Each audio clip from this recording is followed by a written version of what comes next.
சொந்தங்களே, மட்டக்களப்புல ஏறாவூர் என்று சொல்லப்படக்கூடிய பகுதியில 4-5 இளம் தம்பிமார்கள் ஒரு காட்டு பத்தை உள்ளுக்கு வச்சு இன்னொரு இளம் தம்பி ஒருத்தரை ஹெல்மெட் அலையெல்லாம் போட்டு அடின்னு அடிக்கிறாங்க. அது மட்டும் செய்யல, அந்த இளம் தம்பியினுடைய காச்சட்டை எல்லாம் அப்படியே கீழே அவுத்து அதை பார்க்கவே முடியல. அவ்வளவு மோசமாகவும் அவ்வளவு கவலையாகவும் இருக்குது. ஏன் இது போல செய்யல செஞ்சாங்க? இதுக்கு பின்னுக்கு இருக்கிற பின்னணி என்ன? சகல விஷயத்தையும் நான் உங்களுக்கு சொல்றேன். சொந்தங்களே, யோசிச்சு பாருங்க. இளம் சமுதாயம் எவ்வளவு மோசமான ஆபத்தான பாதையில போகுது. பெற்றோர்களே, மிகவும் பொறுப்போட உங்களோட இளம் பிள்ளைகளை பாதுகாத்து கொள்ளுங்க. அதை தான் சொல்ல முடியும். உங்களுக்கே தெரியும், கோட்டாபய ராஜபக்ச அவங்க என்னைய கைது பண்ண வேண்டாம்னு தடுமாறிக்கொண்டு அங்கேயும் இங்கேயும் திரிகிற விஷயங்களை நீங்களே பார்த்துருப்பீங்க. சகல விஷயத்தையும் கதைப்பேன். இப்ப இந்த மட்டக்களப்புல ஏறாவூர்ல நடந்த சம்பவத்தை பார்க்கும்போது உண்மையாகவே ஒரு பக்கத்துல கவலையாகவும் இருக்குது, இன்னொரு பக்கம் பார்க்கும்போது எங்களோட இளம் சமுதாயம் ஏன் இவ்வளவு மோசமான பாதையில் இப்படி போறாங்கன்ற ஒரு ஏக்கம், ஒரு கவலை, ஒரு கோபமும் வருது. என்ன நடந்திருக்குண்டா சொந்தங்களே? இந்த சம்பவம் இன்றைக்கு இது சம்பந்தப்பட்ட அந்த இளம் தம்பிமார்கள் 2 நபர்கள் கைது செய்யப்பட்டிருக்கிறாங்க. ஆனா இந்த சம்பவம் ஒரு மாதத்துக்கு முதலே நடந்திருக்கு. என்ன நடந்திருக்குண்டா, இந்த விஷயத்தை போலீஸ், இலங்கை போலீஸ் அவங்களோட உத்தியோகபூர்வ ஃபேஸ்புக் பக்கத்திலேயே இந்த பிரச்சனையினுடைய பின்புலத்தை வெளியிட்டு இருக்காங்க.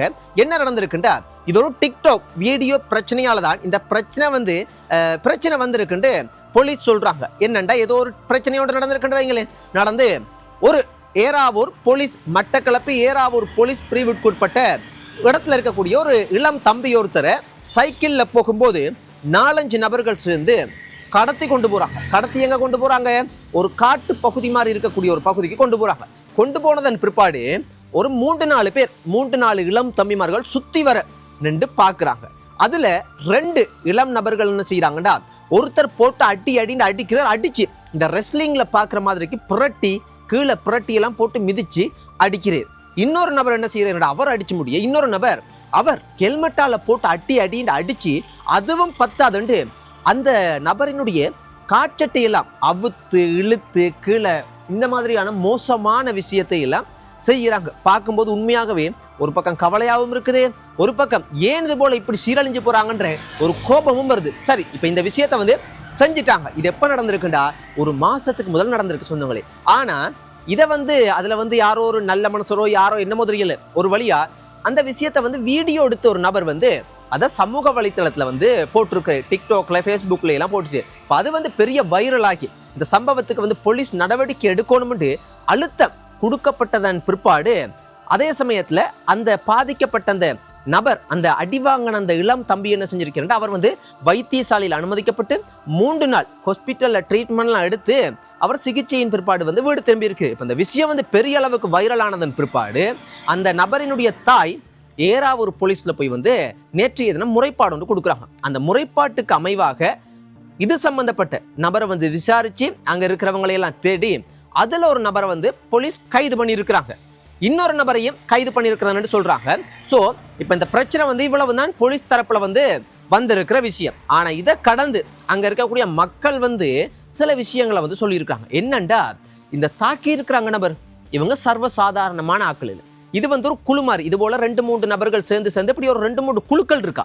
இவங்கள் வயசு சின்ன வயசுண்டா 18 வயசு கூட ஆகலையா, நல்லா புரிஞ்சுக்கொள்ளுங்க. 18 வயசு கூட ஆகல, 18 வயசுக்கு உட்பட்ட ஆக்கள். ஆனா இவங்கள் ஒரு இன்னொரு நபர் இவங்களை இயக்குறார். யாருண்டா, அவர் போதைப் பொருள் விற்கக்கூடிய ஒரு நபர். அவர் இந்த இளம் தம்பிமார்களை வச்சு இயக்குறார். இவங்களை வச்சு என்ன செய்யறார், இவங்க பைக்ல ஹெல்மெட் போடாம போவாங்க, கத்தியோட போறது, கோடாரியோட போறது, இந்த மாதிரி மிரட்டுறது, வாளால வெட்டுறது, இந்த மாதிரி அடிபுடி சண்டை, மோசமான சில விஷயங்களை எல்லாம் செய்யறதுக்கு, பயமுறுத்துறதுக்கு, மிரட்டுறதுக்கு ஒரு நபர் போதைப் பொருள் விற்கக்கூடியவர் இந்த டீமை இயக்கக்கூடியவர் அப்படின்ட்டு சில விஷயங்கள் மக்கள் சந்தேகம், அவங்களினுடைய ஆதங்கத்தை வெளிப்படுத்தி இருக்கிறாங்க.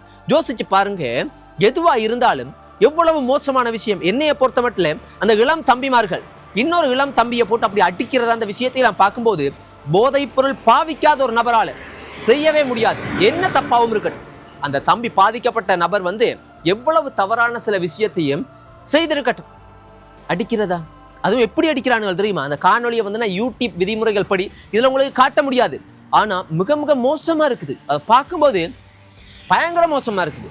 அதனால பெற்றோர்களே, இளம் பிள்ளைகளை மிக மிக கோபம்ன்றது மிக மிக மோசமானது. அந்த போதைப் பொருள் பாவிச்சா கோபத்தினுடைய உச்சத்துக்கு போவாங்க. கோபமாக வந்து வாழ்ந்தா வாழ்க்கை சீரழிஞ்சிடும். அதனால உங்களோட பிள்ளைகளுக்கு தெளிவாக கற்றுக் கொடுங்க.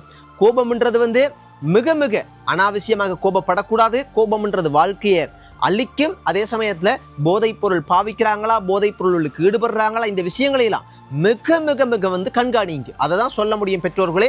போதைப் பொருள் உள்ளுக்கு உங்களோட பிள்ளைகள் போனாங்களாக இருந்தாங்கடா ரொம்ப கஷ்டம். உங்களோட வாழ்க்கை எல்லார வாழ்க்கையும் அப்படியே சீரழிஞ்சு போயிடும். இதை தான் என்னால் சொல்ல முடியும். அடுத்து நாட்டில் முக்கியமாக பார்க்க கிடைச்ச விஷயம் என்னடா, இந்த கோட்டாபய ராஜபக்ச அவங்க என்னைய கைது பண்ணக்கூடாதுன்ட்டு நீதிமன்றத்தில் ஒரு மனு தாக்கல் செஞ்சிருக்கேன். ஒரு மனு ஒன்று பார்த்தீங்கன்னா சட்டத்தரணி மூலமா ஒரு மனு ஒன்று தாக்கல் செஞ்சிருக்கேன். ஏன் இவர் என்னத்தை கைது பண்ண போறாங்க, ஏன் இவர் இவ்வளவு தடுமாறுறா இருந்தா, இப்போ உங்களுக்கு தெரியும் ஈஸ்டர் குண்டு தாக்குதல் இறுதிக்கட்டத்தை நெருங்கி கொண்டிருக்குன்னு அரசாங்கம் சொல்லுது.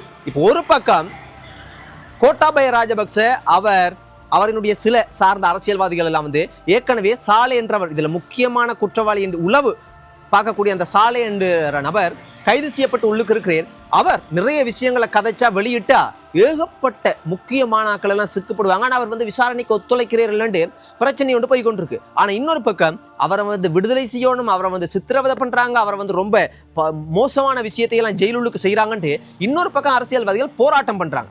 ஆனால் இன்னொரு பக்கம் இந்த ஈஸ்டர் குண்டு தாக்குதலால் பாதிக்கப்பட்ட மக்கள், இன்னும் சில மக்கள் சரியான முறையில் விசாரணையை செய்யணும், எங்களுக்கான நீதியை பெற்றுத்தரணும், விசாரணை நிறுத்தப்படக்கூடாது என்று அரசாங்கத்துக்கு அழுத்தம் கொடுக்குறாங்க. இன்னொரு பக்கம் பார்த்தா கோட்டாபய ராஜபக்சவங்க என்னைய கைது பண்ணக்கூடாது, அதுவும் அவர் சொல்ல வரது முக்கியமாக பிடிஏ பயங்கரவாத தடை சட்டத்தை பயன்படுத்துவாங்களோ தெரியலன்ற மாதிரி தான் அவரோட கதையெல்லாம் இருக்குது. பார்க்கும்போது கைது பண்ணக்கூடாது என்று சில விஷயங்களை எல்லாம் குறிப்பிட்டு நீதிமன்றத்தில், அதுவும் மேல் உயர் நீதிமன்றத்திலேயே சட்டத்தரணி மூலம் ஒரு மனு ஒன்று தாக்குதல் செஞ்சிருக்கிறேன். இப்போ இதெல்லாம் பார்க்கும்போது என்ன நடக்க போகுதுண்டா, கொழும்புல எல்லாம் மிகப்பெரிய பாதுகாப்பெல்லாம் பலப்படுத்தப்பட்டிருக்குது.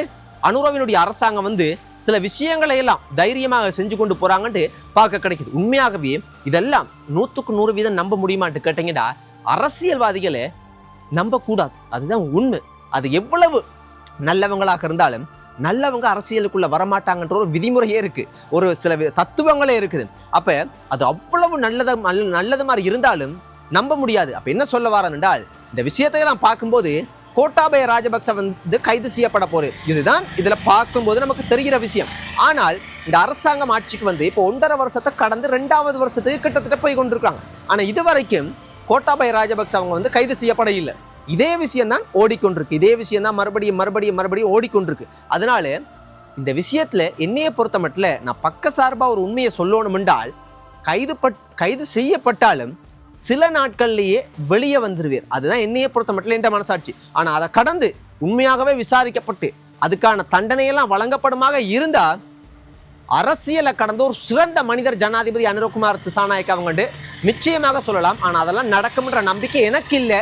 ஆனா மக்கள் நம்புறாங்க. மக்களை பொறுத்த மட்டும் கோட்டாபய ராஜபக்சவங்க, மஹிந்த ராஜபக்சவங்க இவங்களெல்லாம் கைது செய்யப்படுவாங்க. இதுக்கு பின்னுக்கு அரசாங்கம் ஈஸ்டர் குண்டு தாக்குதலை நீதியாகவும் உண்மையாகவும் விசாரணை செய்யறாங்கன்றது மக்கள் நம்புறாங்க. ஆனா எது நடக்கும்ன்றதை நாங்க பொறுத்திருந்து தான் பார்க்கணும். அதே மாதிரிக்கு சில பொருளாதார பிரச்சனைகளை எதிர்த்து அரசாங்கத்துக்கு எதிராக சில குரல் கொடுக்கக்கூடிய அரசியல் சில விஷயங்களை நான் பார்க்க கிடைச்சது. எதுவாக இருந்தாலும் என்னையை பொறுத்த மட்டும் ஒரே ஒரு விஷயம் தான் சொந்தங்களே, யார் ஆட்சி செய்தாலும் இலங்கை நாட்டில் சிங்களமோ தமிழோ முஸ்லிமோ பரங்கியோ அவங்களோட மொழியோட அவங்களோட மதத்தோட அவங்களோட சுதந்திரத்தோட சரியான முறையில் வாழக்கூடிய சூழ்நிலையை உருவாக்கி கொடுக்கணும். இதுதான் நாட்டினுடைய முன்னேற்றத்துக்கு வழிவகுக்கும். யாரும் அடக்குமுறைக்குள்ள உட்படுத்தாமல் இருந்தால் நல்ல. இதை தான் என்னால் சொல்ல முடியும் சொந்தங்களே. நன்றி, குட் நைட், ஸ்வீட் ட்ரீம்ஸ், பாய்.